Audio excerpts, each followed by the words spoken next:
దేవుని పరిశుద్ధమైన నామని స్తోత్రం. ప్రభువైన యేసుక్రీస్తు నామములో మీ అందరికీ శుభములు సమాధానం కలుగునుగాక.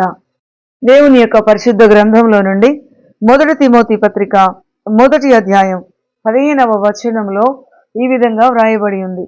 పాపులను రక్షించుటకు క్రీస్తు యేసు లోకమునకు వచ్చినను వాక్యము నమ్మదగినది, పూర్ణాంగీకారమునకు యోగ్యమైనది అన్నది. అట్టి వారిలో నేను ప్రధానుడను అని పౌలు భక్తుడు ఇక్కడ సాక్ష్యమిస్తూ ఉన్నారు.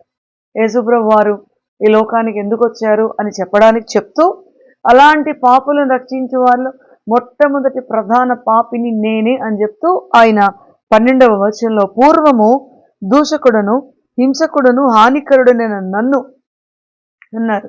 గత జీవితం ఎలా ఉంది? అందుకే క్రీస్తు పూర్వము క్రీస్తు శకము అన్నారు. అంతకుముందు జీవితం పూర్వం హింసకుడను దూషకుడను హానికరుడును అన్నారు. ఇప్పుడున్న జీవితం ఏమిటి అంటే ఆయన నన్ను నమ్మకమైన వారిగా ఎంచి తన పరిచర్యనిచ్చారు.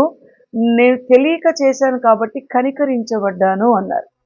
కనుక ఈ యొక్క సందర్భాన్ని బట్టి పాపులను రక్షించడానికి యేసు ప్రభువారు వచ్చారు.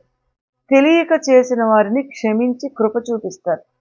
తెలిసి పాపం చేస్తే మాత్రం క్షమాపణ లేదు. వారి కోసం నిత్యమైన నరకాగ్ని ఉంటుందని హెబ్రీ పత్రికలో సెలవిచ్చారు. కనుక పాపులను రక్షించుటకు క్రీస్తు యేసు ఈ లోకంలోకి వచ్చారు. జన్మ పాపము, కర్మ పాపం, ప్రతి పాపము నుంచి విడిపించి ఆయన నీతిమంతులుగా చేయవాడు. పాపము వలన వచ్చు జీతం మరణం.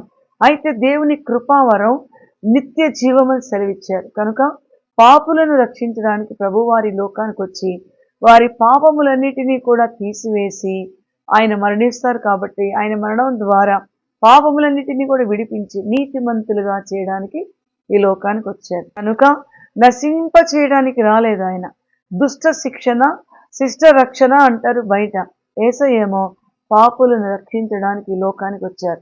ఇంత గొప్ప దేవుణ్ణి మనం కలిగి ఉన్నాం కాబట్టి తెలిసి చేసినా తెలియక చేసినా ఏది అయినా దేవుని దగ్గరికి వచ్చినప్పుడు ఆయన క్షమించలేని పాపం ఏది కూడా లేదు. కాబట్టి దేవుడు పాపిని క్షమించువాడు, కృప చూపించువాడు, కనికరము చూపించువాడు, పాపులను పరిశుద్ధులుగా మార్చివేసి నీతిమంతులుగా చేసి ఆయన సాక్షులుగా నిలబెట్టేవాడు. కాబట్టి చూస్తున్నవారు దేవుని దగ్గరికి రండి.